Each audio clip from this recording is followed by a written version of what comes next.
to the first tutorial of 10th mathematics. In this tutorial, we are going to explain the first unit of 10th mathematics, which is Introduction to Real Number and Euclid Division Method. So let's start.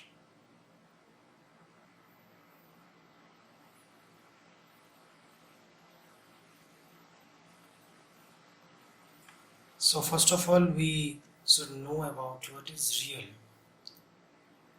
So let's know an important fact about real number, that if you divide the whole number system of the mathematics into two types broadly, then first of it will be a imaginary number and second one will be real number. आपको 10th के syllabus में imaginary number के बारे में नहीं पढ़ना है, लेकिन रियल नंबर के बारे में आपको पूरे अच्छे तरीके से पता होना चाहिए। इमेजिनरी नंबर आपके सिलेबस में भी नहीं है, या आप 11th 12th में जाकर के पढ़ेंगे। तो हम रियल नंबर के बारे में अगर बात करते हैं तो उसका जो डेफिनेशन से हमें पता लगता है कि real number are those number which can be denoted or put onto the number series line. Means अगर हम एक नंबर सीरीज लाइन खींचते हैं तो उस पर जितने भी नंबर्स को हम डिनोट कर सकते हैं वो सबके सब रियल नंबर्स होंगे। फॉर एग्जांपल 0 से लेकर के इस तरफ पॉजिटिव, और इस तरफ अगर हम नेगेटिव की तरफ आते हैं तो इनके बीच में जितने भी नंबर्स हैं सबके सब रियल नंबर्स कहलाएंगे। रियल नंबर्स के और भी कई इंटर पार्ट्स होते हैं, जैसे कि पहला natural number, counting numbers means 1 2 3 are natural numbers. Second one will be whole numbers. If we collectively 0 with natural number, then it becomes whole number. Third one is rational numbers, any number which can be denoted in the form of p by q, and q is not equals to 0, then it is rational number. Fourth one is irrational number, any numbers which cannot be represented in the form of p by q, that's irrational number. For example, rational number 2 by 3 हो सकता है और irrational number √3। उसके बाद हम आते हैं integers पर। इंटीजर्स आपके पास वो सारे नंबर्स होते हैं नेगेटिव पॉजिटिव जो कि नंबर सीरीज लाइन पे सिंपली लिखे गए होते हैं। मीन्स अगर हम इधर देखें तो 1 2 3 और नेगेटिव साइड देखें तो -1 -2 और -3 की तरफ वो चलता जाएगा। तो ये सारे कलेक्टिव नंबर जो होते हैं ये सबके सब रियल नंबर कहलाते हैं। इसके बाद हम बात करते हैं यूक्लिड डिवीजन लेमा की, जो कि आपके बुक का पहला टॉपिक भी है। तो यूक्लिड जो है एक साइंटिस्ट का नाम है, डिवीजन एक मैथमेटिकल प्रोसेस है, और लेमा आपके लिए नया है। तो पहले हम जानते हैं कि what is lemma.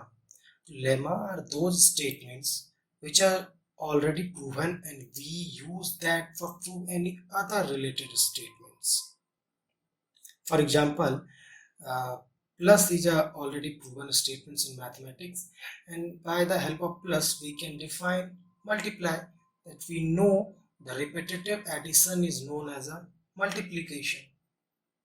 So these type of relation are known as a lemma. So let's move on to Euclid division lemma. So according to Euclid division lemma, it states that if there is a true number a and b, then it can be written in the form of multiply to q as a is equals to bq plus r. Means अगर हमारे पास दो numbers हैं a और b, तो उसको हम इस तरीके से लिख सकते हैं कि a is equals to bq plus r. अगर हम सिंपली इसको मैथमेटिक्स के फंडे से देखें तो इसमें a जो है वो डिविडेंट होगा, b डिवाइजर होगा और q कोसेंट हो सकता है, और r जो होता है आपका वो रिमाइंडर होता है। और आप किसी भी डिवीजन के प्रोसेस में आप अगर देखते हैं तो जो आपका रिमाइंडर होता है वो हमेशा या तो 0 से बड़ा होगा या 0 होगा, या जो आपका डिवाइजर होता है उससे छोटा ही होगा। For example, if you divide 3 by 2, then remainder is 1. Our dividend is 3, which is equals to A. Divisor is 2, which is equals to B. 1 is Q, and 1 is our remainder.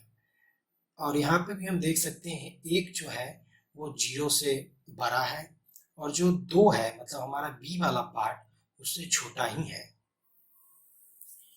तो ये हमारा जो होता है यूक्लिड डिवीजन लेमा मेथड का main फंडा यही होता है। आप अगर इसको मान के चलें सिंपल डिवीजन का मेथड, तो ये वही है। इसका एप्लीकेशन हम देख सकते हैं आगे, और इसको अगर हम लिखना चाहते हैं, अगर इसको प्रूव करके देखना चाहते हैं, तो 3 can be written in the form of 2 into 1 plus 1, which is A is equals to BQ plus R। तो यूक्लिड डिवीजन लेमा मेथड हम यहाँ से भी देख सकते हैं। अब इसके एप्लीकेशन में देखते हैं HCF, which can be determined by Euclid division lemma। So first, you all know about HCF, that highest common factor, that highest common number which can divide both of the numbers. For example, if you take 12 and 18, then if we see the factorial of those numbers which can divide both of them, first one will be 1, second one will be 2, third one will be 3, and fourth one will be 6। तो यहाँ पे जो maximum highest common number है वो है हमारा 6। So 6 will be the HCF of 12 and 18। For example, we take 12 and 36। तो हमें यूक्लिड डिवीजन लेमा मेथड से सॉल्व करने के लिए पहले ये देखना होता है कि ए और बी में सबसे बड़ा नंबर कौन है। तो जो सबसे बड़ा वाला होता है उसको हम ए लेंगे, और जो छोटा वाला होता है उसको हम बी लेंगे, और फिर हम ये डिवीजन की प्रोसेस को अपनाएंगे। बी को हम एज ए डिवाइजर रखेंगे, ए को डिविडेंड, और उसको हम डिवाइड करेंगे। तो यहाँ पे पहले हमें 12 3 या 36 and we get remainder 0, so we don't require to go further. So 36 can be written as in the form of 12 into 3 plus 0, which is A is equals to BQ plus R।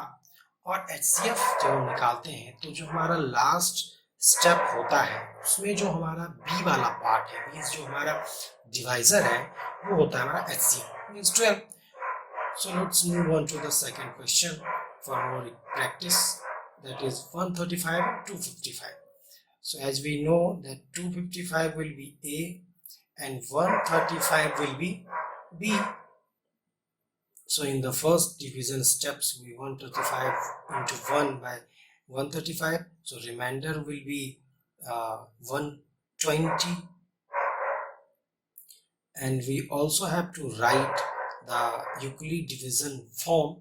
So 255 can be written as 135 into 1 plus 120. So we have to get remainder at 0, so we will move further, and 120 will becomes now B and 135 becomes A। So let's move on. 120 into 1 upon then we will get remainder 15, and again we have to write 135 into the form of Euclid division. So 120 into 1 plus 15. So now move on to this process. 15 into 8 will be equals to 120, and we will get remainder 0. So let's wrote this equation also in the form of Euclid division. So 120 equals to 15 into 8 plus 0. So now we have our HCF is equals to 15। मैंने आपको पहले ही बताया था, जो last process में जब हमारा reminder 0 होता है तो उस प्रोसेस में जो हमारा B होता है वही हमारा HCF होता है। तो इस प्रोसेस में हमने जो B है हमारा वो 15 है, इसलिए हमारा HCF भी 15 ही होगा। Let's move on to the new question of Euclid division method. We have a given problem that any of the odd integer number will be in the form of 6q plus 1, 6q plus 3, or 6q plus 5, where q is any integer. So if we will look on to this, अगर हम यहाँ पे देखते हैं a equals to b q plus r से अगर हम इसको कंपेयर करते हैं तो जो हमारे पास 6u+1 और 6u+3 से अगर हम a equals to b q plus r को कंपेयर करते हैं तो जो हमारे पास b की वैल्यू आती है वो हमारे पास आती है 6। और मैंने आपको पहले ही बताया था जो रिमाइंडर होगा r वो हमेशा b से छोटा होगा। तो इसके लिए हमारे पास जो जो पॉसिबिलिटीज ऑफ r है वो क्या क्या है 0 1 2 3 4 5 and 6। So the possibilities of also the numbers will become 6 cube plus 1, 6 plus 2 and 6 cube plus 5 so on.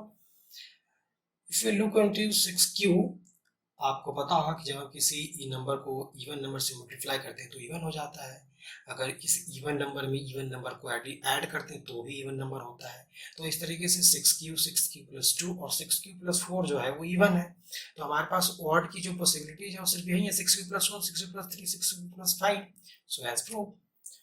आगे हम एक और क्वेश्चन देखते हैं इसी टाइप का यूक्लिड डिवीजन लेमा मेथड पे। हमारे पास गिवन प्रॉब्लम है that we have to find that 9m 9 plus 1 9m plus 8 will be the cube of any positive integer. So we will also move same by previous questions that we get b is equals to 9.